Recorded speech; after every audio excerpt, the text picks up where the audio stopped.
Hello friends, welcome to my YouTube channel Education by Alok Kumar Yadav. Today we are talking about new topic of conditional sentences. Conditional sentences in Hindi शर्त वाले वाक्य। Video को समझने के लिए अंत तक जरूर देखें। कंडीशनल सेंटेंसेस ऐसे वाक्यों में शर्त पाई जाए उन्हें कंडीशनल सेंटेंसेस कहा जाता है। ऐसे वाक्य यदि या अगर से आरंभ होते हैं और वाक्य के बीच में तो या तब आता है। ऐसे सेंटेंस से शर्त प्रकट होती है। जैसे फ्यूचर टेंस की शर्त के लिए जिस भाग में अगर या यदि आए तो उसको सिंपल प्रेजेंट में लाते हैं और दूसरे को सिंपल फ्यूचर में। तो नियम नंबर 1 है कि अगर फ्यूचर टेंस की शर्त प्रकट हो रहा हो, अगर शर्त फ्यूचर में है तो उसको हम प्रेजेंट में लाते हैं, सिंपल प्रेजेंट में, और दूसरे को सिंपल फ्यूचर में। तो चलिए इसके एग्जांपल से समझते हैं। जैसे अगर वह आएगा तो मैं उसे अपना कलम दूंगा। एग्जाम्पल नंबर 1, अगर वह आएगा तो मैं उससे अपना कलम दूंगा। तो यहाँ पे कहना है कि फ्यूचर टेंस की शर्त के लिए यदि वाक्य में फ्यूचर टेंस की शर्त शो हो रहा हो तो इसमें अगर वह आएगा ये भी फ्यूचर है, मैं उससे अपना कलम दूंगा ये भी फ्यूचर टेंस में ही है। और यहाँ पे देखिए जिन वाक्यों में शर्त का भाव प्रकट हो उन्हें कंडीशनल सेंटेंस कहते हैं। ऐसे वाक्यों में यदि या अगर सबसे पहले आते हैं और वाक्य के बीच में तो या तब आता है। ये तो हम इसके लिए तो के लिए देन का यूज नहीं करते, इसके लिए हम कामा का यूज करते हैं। अगर वो आएगा तो मैं उसे अपना कलम दूंगा।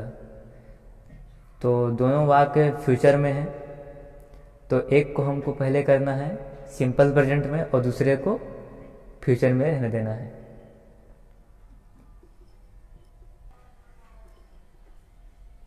तो क्या बनाएंगे? इफ ही कम्स, अगर वो आएगा तो मैं उसे अपना कलम दूंगा। तो पहला तो सिंपल प्रेजेंट में हो गया और दूसरा सिंपल फ्यूचर में करना है।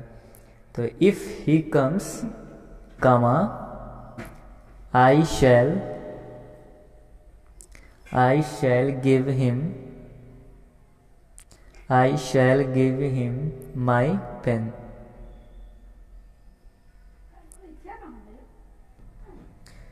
If he comes, I shall give him my pen। नियम नंबर 2, वर्तमान काल अर्थात प्रेजेंट टेंस की शर्त प्रकट करने के लिए प्रेजेंट टेंस का ही प्रयोग करते हैं। जैसे अगर तुम या यदि तुम असफल हो जाओ तो तुम्हें फिर से प्रयास करना चाहिए। यहाँ पे हम देखते हैं कि इफ के बाद अर्थात इफ के साथ क्लास में विल या शैल का प्रयोग नहीं करते।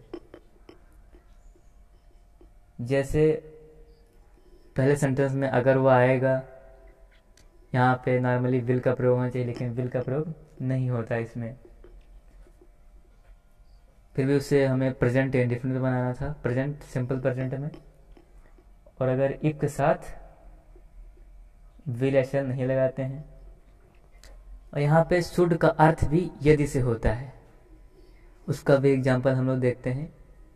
पहले इसके देखते हैं, अगर तुम असफल हो जाओ तो तुम्हें फिर से प्रयास करना चाहिए। इफ यू फेल, तुम असफल हो जाओ, ये तो इम्परेटिव सेंटेंसेस है। If you fail comma if you fail comma you, तो तुम्हें फिर से प्रयास करना चाहिए। You must try again, you must try again. If you fail you must try again. इसको हम शुड के प्रयोग से भी बना सकते हैं, जैसे should you fail you must try again. हम यहाँ पे शुड का अर्थ भी यदि के रूप में लेते हैं। द नेक्स्ट एग्जाम्पल, यदि तुम कमजोर हो तो तुम्हें अधिक पढ़ना चाहिए। क्या बनाएंगे हम? If you are weak. If you are weak, तुम्हें अधिक पढ़ना चाहिए। If you are a weak you should read more।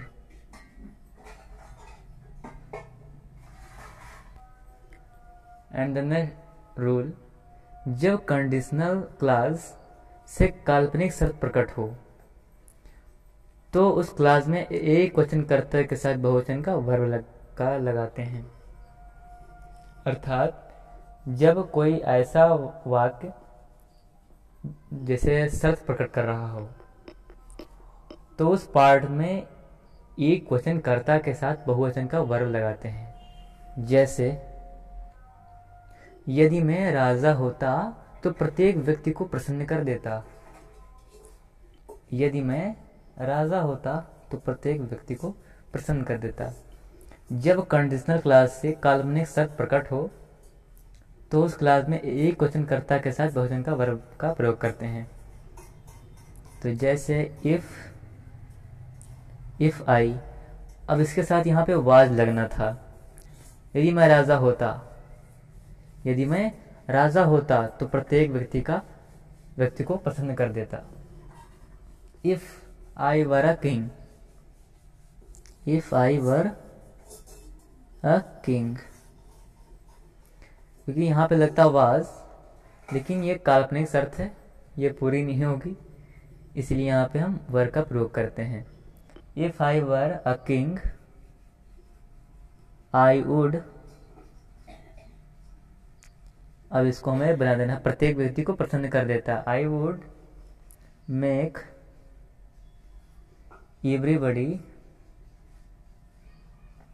Everybody happy. If I were a king I would make everybody happy. यदि मोहन कठिन परिश्रम करता तो पास हो जाता। तो क्या बनाएंगे?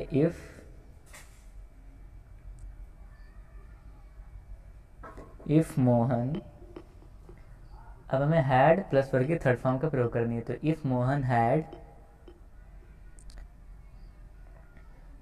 Worked hard then he would have verb की third form, so he would have passed।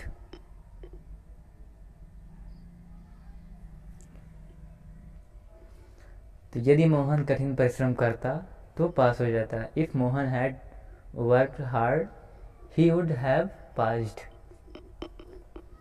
इस सेंटेंस को हम ऐसे बना सकते हैं, यहाँ पे हम हैड लिख दें, हैड, यहाँ पे हैड, तो had Mohan worked hard he would have passed. तो ये सेंटेंस ऐसे भी बनाया जा सकता है। और अगर वाक्य पैसिव वॉइस में है तो वुड हैव बीन और क्रिया की थर्ड फॉर्म का प्रयोग करते हैं। सो आशा करता हूँ कि आपको यह वीडियो समझ आया होगा। So thank you for watching.